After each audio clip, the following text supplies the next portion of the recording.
Welcome to Delight Gluten-Free Eats. I'm Vanessa Weisbord, Executive Editor of Delight Gluten-Free Magazine, and I'm so excited to welcome you to our test kitchen. My friend Ave is here today to learn how to make an amazing gluten-free main dish. So we're making one of my favorite things right now, and this is a honey barbecue chicken pizza. Wait a second, pizza? Pizza, gluten-free pizza. That's going to be awesome. Yes, so it's super, super easy. I'm not one of those people who likes to wait for my dough to rise. You know, I hate having to add the yeast and the warm water and then let it sit and covered and then punch it down and then let it rise and then roll it out and then let it rise again. It's too much work for me. Hello, delivery. Delivery, exactly. But you can't get gluten-free usually. No, it's very difficult. So I have a very simple recipe. Okay. We're going to start with some tapioca flour, which is a really wonderful textured gluten-free flour. It makes this really great crusty crust on it, but inside it's going to be really soft and cheesy. So go ahead and put that flour right into the mixer. Okay. Oh look, that dust Flew of off. smoke I created. Yeah, great job, Abba. Maybe we'll scoot it just a hair closer to you. Some Parmesan cheese Okay, so we're putting cheese in the actual crust. in the actual crust. It's going to be like a cheesy bread type of I crust. love that. 2 eggs. Now I just drink these? You It's can a drink them yeah, okay. in a martini glass, sure. Or we could put them in here. Put them into the dough. I like buying my eggs in martini glasses instead of in egg cartons. Makes them much more beautiful. Yeah. Some canola oil. You could Okay. use vegetable oil or olive oil as well. Okay, so a little bit of oil. And a 1/4 cup of water. I'm good at this. You're Okay. so good at this. You're going to lock your mixer down. Okay, bring it down. Don't forget to lock it. Lock, well, yeah. And I mean, turn last it time on. I flooded your kitchen with You were eggs. great. Yeah. And mix it at low or medium. Start off low so it doesn't. Start off low so it doesn't all fly out at you, and then you can turn it up as it starts to mix together. Now that's going to pull together into a beautiful ball of dough, and that's how you'll know that it's ready to go ahead and roll out our crust. So when it actually becomes a ball. Now, if I tilted this thing, can they see what's inside? Probably. Okay.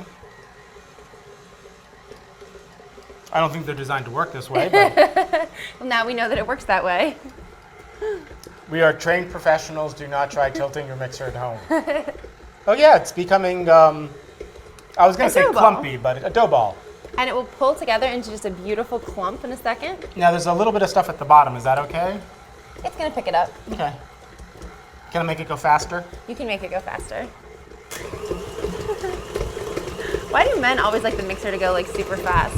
It's cars, mixers. We like to see things blow up, but that's not good for cooking shows. We don't want to blow up any pizza dough, so that's totally done now. There we go. And then you can pour it onto the tray. Okay. Get the other ball out of there. So now you get to actually play with the dough. Now, wet hands. Not wet hands. We're going to grab just a little bit of some olive oil based. Oh, I'm sorry. This is a canola based nonstick spray. So I'm going to spray your hands. And you can just take this ball and start pressing it out until it forms So a I pizza don't crust. even need a. You don't need a rolling pin. No. This is. That would be this too is much like, effort. Now this is something I think would be fun to do with kids. Absolutely. It's a great task for kids. This dough is so pliable. See, it's pulling apart there, but you know what? Just pinch it back together. There's no right or wrong way to do this. It can look beautiful. Oh, I'm sure I could find a wrong way to do this. You really can't. Is this the most fun you've had all week? This is. I get to play in oil and dough and Now you have 2 boys, right? yes. Do they like to cook with you? Yes, they do actually. I've been teaching them to cook ever since they were like old enough to see over the counter. That is awesome. Because that's how you survive as a bachelor. And a woman likes nothing more than a man who cooks. That is so true. We're still working on my husband knowing the difference between cilantro and parsley, but he's working on it, so. We have a label maker for that, and it works really well. But I label the actual, not the can that jar they're in, but the actual. Parsley and cilantro don't come in a jar, Abba. They're fresh herbs. Nothing is fresh. I guess you can buy them Well, frozen. actually, we label the actual herb. There's no jar; it just sticks to it. But Oh, that's good.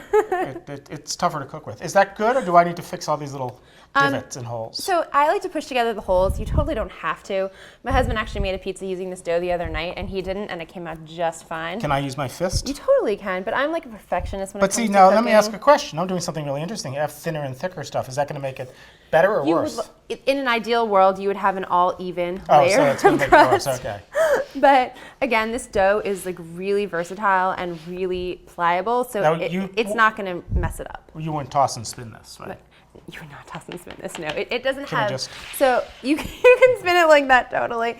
So gluten is the protein that's responsible for making dough elastic. So Okay. when you see them spinning dough in a pizza restaurant, it's because it's very, very elastic and filled with gluten. Gluten-free flours don't get that same elasticity, so you can't be tossing your pizza all over the place. So then we know that they're faking it if they're saying it's gluten-free. Exactly. Perfect. So now the easy part, we're gonna put some honey barbecue sauce on. So we're not using a tomato sauce, we're using barbecue sauce. We're using barbecue sauce. Now, in the restaurants I see them, they kind of spin it in, or they spin it out, and then they spread it. That as is opposed beautiful. to glopping it in the middle.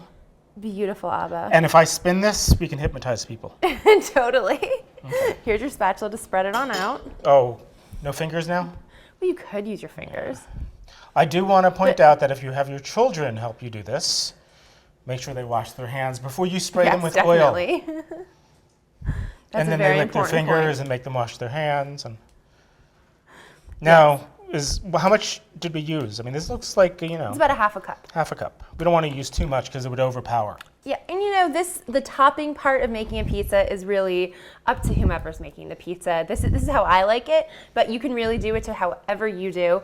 I like a lot of cheese on my pizza, so I always put extra. So yeah, just go Cheese ahead. is next. So I like to put just a little bit of cheese, so put maybe just like a handful just to sprinkle it around. So we'll do layers. Yes, layer it so that there's something to hold the toppings on. I don't like when the toppings fall off when you cut it. So that's pretty sneaky. It's a Yeah. layer. There we go. That's enough That's perfect. cheese glue. Yeah. That's a lot of onions. Are we going to use all those onions? Put to your liking. To my liking. Yes. So this is just a pre-cooked rotisserie chicken that I got at the grocery store. You can actually get these at Costco for $4.99. I buy one almost every week, have it in the house to make with pastas, eat by itself, make chicken salad, put on pizza. There's so many things that you can do with a rotisserie chicken, and for $4.99, you can't even buy a whole chicken and cook it yourself for that. Now, So I have heard that some rotisserie chickens are not gluten-free. there are, in a very, very small percentage of cases, maybe a spice that they put on them. But for the mainstream grocery stores, places like Costco, it's just a mixture of salt, pepper, garlic.